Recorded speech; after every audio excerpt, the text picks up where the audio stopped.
ill in the system, talk about institutions. But should we also look at it this way, that the minister is now trying to take the bull by the horn, that, okay, we have multiple problems and there's no one solution to it. So he's setting up a special squad. Let me tell you, this is a democracy governed by law. We have a constitution. Section 15(5) of the 1999 Constitution of the Federal Republic of Nigeria, as amended, says that every act of corruption and abuse of power should be abolished. Why will Consumer Protection Commission sit down and the Minister for Power will sit down, Minister for Interior will sit down, and the distribution company will fail to provide transformer, fail to provide pole, fail to provide wire, and consumers pay these monies?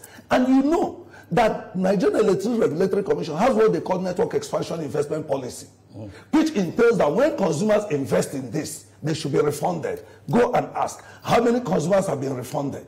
When you treat citizens, as Zikiwe said, that what led to the fall of civilizations is the abuse of the people's rights. When you don't respect the rights of the people, what do you expect? And when you don't discipline criminals, when you don't enforce laws, what do you expect? Will the technology come now to enforce the laws? Will the squad, the squad at best, will get the criminal and then take them and say, take them to court? How many have been taken to court all this while? Go and find out. So the point I'm making here is that the institutions of state should engage the citizens. Don't forget, Section 14(2)(b) of the Constitution says security and welfare of the people shall be the primary purpose of government. Where is welfare?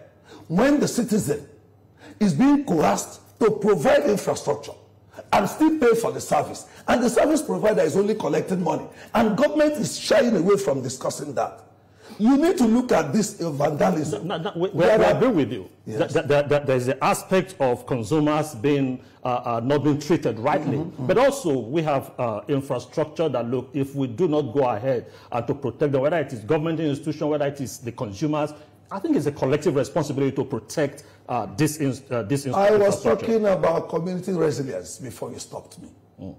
You want to protect this. Let me tell you, if a crime is committed in your community today, the local government council chairman will call the traditional ruler and ask him, what do we do? The traditional ruler, the vigilante, is under them in the communities. They have the youths under them. They can trace who is doing it. It is the responsibility, because all these infrastructure are installed in communities where you have traditional institution overseeing, and you have the local government council chairman as the chief security officer of the area local government councils. Do the local governments even know the number of transformers in their areas? Has TCN related with local government councils on this matter? We wrote TCN. They've not replied. Now, has TCN or the Minister of Power engaged them? When you speak these truths, they will see it like you are criticizing them. Now, they'll constitute a committee at the national level to deal with infrastructure. And you are not engaging the citizens who are at that grassroots level.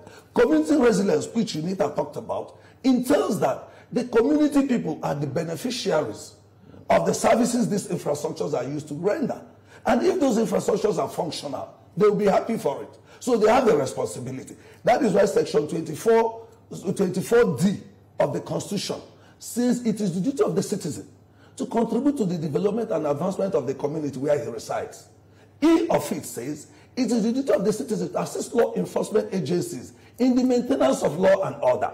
Have you engaged these citizens at the community level? What role are they playing? Even if you send the roles that they play, this discourse have alluded to the fact that energy theft, or specifically the meter tampering, is one of the issues. You know, they have these issues with the meter system and all of that. Is that perception valid? My dear, energy theft is captured in the Electricity Act, offenses and penalties. Who has the responsibility of implementing? I'm telling you that the injustice in the... Okay, let me tell you. Do you know that Section 212 of the Electricity Act provides that if you confront a disco staff now, you go to prison for 6 months. In fact, 2 years. And you pay 6 million naira if you are caught to have violated that law. But Section 217, what did it say? On false declaration. If the disco declares falsely, like they're talking about A and B now, like they gave you bills without really going through the processes, they now give you that bill. Their own punishment is 1 year, 6 months imprisonment and 100,000 naira. Section 34(1)(f) of the Act says regulation should be fair and balanced for the consumer, the distributor, the licensee, and other stakeholders. Where is fairness when all these things are happening? And this community resilience I've talked about. Now, civil liberties and civil rights. Don't the citizen have a right to be served properly? Don't the citizen in a democracy have the right to be treated like a citizen? Does the 11 distribution companies, are they above the government? Are they above the law? Why? Okay, look at what in Pape, where my office is. For 2 weeks now, there hasn't been light there. Businesses there are suffering. But you see that the moment this light comes now, AEDC will start giving the people without meter bill as if they have light every day. And nobody will talk. Nobody will talk. So the point that I'm not supporting vandalism, but I'm saying that the way the minister wants to go, the way the government, federal government wants to go about it, wouldn't be the best. We have initiated action. We've met with the traditional rulers. We are drawing their attention. They need to look at this matter. They are looking for a role in governance. Can't you engage them? What is wrong in engaging them? Even if you send the squad there, even the police have come to realize that for them to do their job efficiently and effectively, they need the citizens to support them. How have you engaged the citizens in this matter? No, let me even ask you, in the committees they've set up, is there a civil society member of the committee? Is there a consumer group in that committee? Has the Minister of Interior interfaced with consumers? Well, what has the Federal Competition and Consumer Protection Commission done? What has the Minister for Power done? What has NSCDC done in engaging traditional rulers, engaging local government councils, engaging consumer groups? This hasn't been done. And you are sending a squad. You've called for